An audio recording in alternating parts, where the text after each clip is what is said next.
안녕하십니까. 혼란한 정치 시사이스를 술술 풀어보는 선거권의 혼술 6월 14일 금요일 저녁 시간에 인사드립니다. 민주당 대표 이재명 요즘 말과 행동이 좀 이상하다 이런 느낌이 계속 듭니다. 이화영에 대한 1심 판결이 중형이 나오고 그중에서 특히 대북 송금은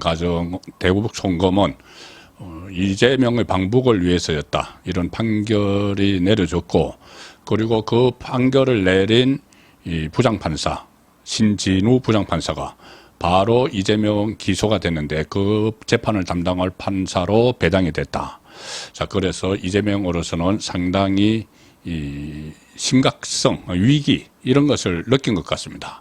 그래서 어제 같은 경우는 하루 종일 당무를 보지 않고 의원총회도 나가지 않고 두문불출하고 있다가 저녁에 SNS에 글을 올렸는데, 글의 내용이 김성태를 맹비난하는, 한때 자기에게 돈을 대신 북한에 내줘서 고맙다 이런 이야기를 했다던 김성태를 갑자기 다시 조폭, 무슨 이 사채업자, 악덕 이렇게 하면서 맹비난을 하는 그런 사람 말을 믿느냐 이렇게 갑자기 저녁에 SNS에 그런 글을 올리기도 했고, 오늘은 제가 조금 전에 소개해 드린 대로 법원에 출석을 하면서 자기의 거짓말, 선거법 허위사실 공표죄 거짓말을 한 혐의로 서울중앙지방법원에 출정을 하면서 또 기자들 앞에서 또 거짓말을 막 했습니다.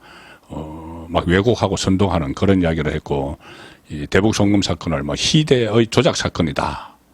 그리고 그렇게 하고 또 기자들 마이크를 가지고 그 이야기하는데 모든 기자들을 싸잡아서 언론이 검찰의 애완견 노릇을 하고 있다. 이렇게 모욕적인 언사를 막 서슴지 않는, 나중에 이게 큰 논란이 될 수가 있습니다. 본인이 이렇게 이 대북 송금을 검찰의 사건 조작, 판사까지 거기에 부안해동했다. 언론이 무슨 검찰의 애완견처럼 했다. 이걸 나중에 대법원 확정 판결이 나서 이재명이 실제로 대북 보고를 다 받았다. 이화영에게서 이런 말이 나오면은 이재명은 정치적으로 완전히 설당을 잃습니다. 피선거권이 박탈됐다가 나중에 또 회복을 할 수도 있지만, 이런 거짓말, 이것은 오늘 법원에 가면서 했던 거짓말, 왜곡, 선동 이런 것은 그대로 지금 기록에 남아있죠. 나중에 10년 후에라도 대선에 나오면은 그것이 본인에게 치명적인 결함이 될 수도 있는데, 워낙 지금 코너에 몰려있기 때문에 이런 말들을 막 쏟아내고 있는 겁니다. 어쨌든 이화영 1심 선고 후에 안절부절하지 못하다가 엎친 데 덮친 격으로 판사가 신진우 부장판사로 배당이 되니까 완전히 겁먹은 그런 상태로 들어간 것 아닌가 싶습니다. 일종의 이재명 입장에서는 신진우 부장판사에 대해서 일종의 울렁증을 가질 수밖에 없는 상황이 있습니다. 신진우 부장판사가 이번에 이화영에게 9년 6개월을 선고를 하면서 이 대북 송금은 이재명을 위해서였다. 여기까지 분명히 확정을 했죠. 그리고 이화영이 이재명에게 보고했다는 내용은 판단하지 않았지만은 공소장이 어차피 없었기 때문에, 그런데 김성태의 진술에 신빙성이 있다 이런 식으로 이재명이 다 알고 있었다. 이것을 이미 확인을 한 거나 마찬가지입니다. 거기다가 이재명의 재판을 맡았기 때문에 1년 8개월 동안 이화영을 재판을 하면서 여러 가지 우여곡절이 있었죠. 이재명 쪽에서 보낸 박찬대가 이화영의 부인 백정아 씨를 만나서 해유를 하고 이런 것도 다 이제 판사로서 다 보고 있었습니다. 그리고 변호사들을 계속 바꾸면서 민주당 소속의 경기도의원을 막 투입하고 이재명 쪽에서 다 하는 거죠. 자, 그 과정도 다 봤기 때문에 이재명의 아킬레스건을 누구보다 잘 알고 있습니다. 대북 송금과 관련한 것만 해도. 자, 그런데 그것뿐이 아니죠. 왜 울렁증을 느낄 수밖에 없느냐 하면은 신진우 부장판사가 이재명의 후임 성남시장이죠. 후임 성남시장, 이재명은 경기도지사로 갔고 2018년 그 지방선거를 통해서 후임 성남시장 은수미를 정치자금법 위반 혐의로 법정 구속을 해버린 판사입니다. 법정 구속. 이재명으로서는 뜨끔하겠죠.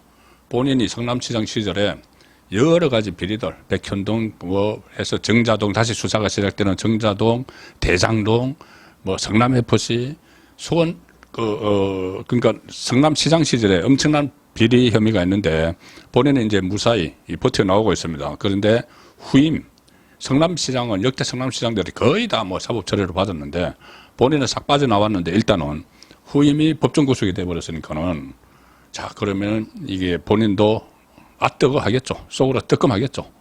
그러니까 법정 구속을 시킨 신진호 부장판사에게 일종의 울렁증이 있는 겁니다.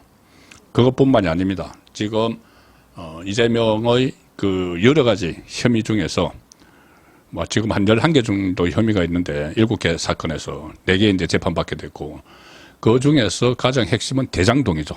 그걸로부터 시작이 됐습니다. 대장동 개발 비리 의혹. 그런데 신진우 부장판사가 이 대장동 관련해서 이재명 사건은 지금 서울중앙지법에서 재판을 하고 있지만은 김만배나 다른 일당들 사건 중에는 수원지방법원에서 하고 있는 게 많죠. 그런데 이 김만배가 그 핵심인데 김만배에게 이 대장동 일당 중에서 처음으로 유죄 판결을 내린 판사가 바로 또 이 신진우 판사입니다.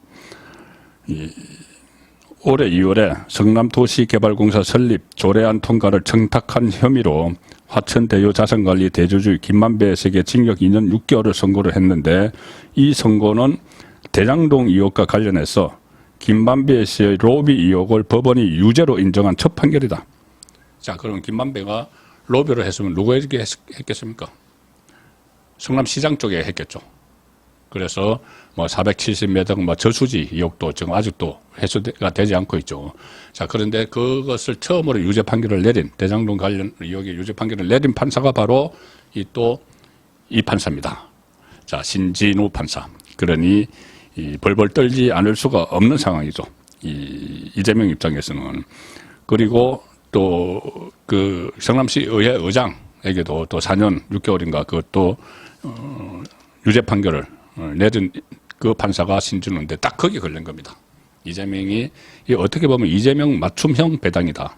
이 물론 전산으로 했습니다. 전산으로 했는데 결과적으로 그렇게 됐고 그래서 이화영 관련해서 1심 판결을 내린 신진우 부장판사의 판결에 흠집을 내기 위해서 오후에 전해드린 왜 이 안부수 판결 내용과 이화영 판결 내용이 다른가 이런 식으로 억지 주장을 하는 상황까지 갔었죠. 엉뚱한 소리를 해서 그것은 지금 다른 언론에서도 그 안부수 때는 김성태가 아직 잡히지 않았을 때고 외국에 있을 때고 그 다음에 김성태가 들어와서 다 진술을 했기 때문에 공수장 변경을 해가지고 2심에서는 그 대북송금이 쌍방울의 주가 조작이 아니고 조작용이 아니고 이재명의 방북용이다. 그래서 2심에서는 그걸로 지금 다투고 있습니다. 그걸로 재판을 하고 있습니다. 다 알면서 언론에 다 난 내용인데 그걸 가지고 신진우 부장판사의 판결에 흠집을 시도하려고 오늘 그 법원에 가서 작심 발언을 나름대로 작심 발언을 한 거죠. 그런데 그게 전부 다 이재명의 주장이 깨지고 있습니다. 자, 그래서 이 재판이 상당히 빠른 속도로 진행이 될 수 있다. 이것이 법조계의 중론입니다. 왜냐하면 1년 8개월 동안 이화영 재판을 맡아왔고 그 연결된 부분이기 때문에 이재명 재판이 신속하게 물론 이재명은 지금 뭐 재판부 기피 신청을 한다 막 하고 있지만은 어느 정도 시간은 끌 수 있겠으나 계속 이렇게 가면은 재판을 빨리 하게 됩니다. 지금 조희대 대법원장이 최근 들어 재판 질질 끌지 말라고 계속 재촉을 하고 있죠. 그런 것과도 맞물려서 또 신진우 부장판사의 캐릭터가 같이 결합을 하면은 상당히 빨리 이 재판이 진행이 되고 그러면 다른 재판에서 1심이 나올 때보다 더 빨리 아니면 뭐 조금 늦더라도 다른 재판에서는 이재명이 버티고 있는데 이 신진우 부장판사가 진행하는 이 재판이 1심이 초소피도로 나가서 판결이 나올 수가 있습니다.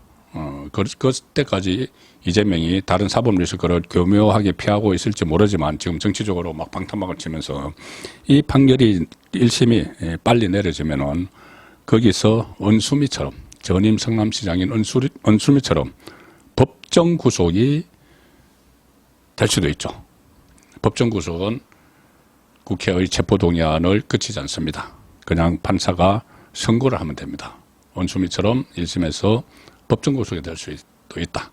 자, 그래서 그 모든 것이 이재명에게는 신진우 판사 울렁증이 되고, 그 울렁증으로 인해서 어제 오늘 좀 납득하기 어려운 그런 언행들이 나오고 있다. 그렇게 해석을 해 봅니다. 송국근의 혼술이었습니다.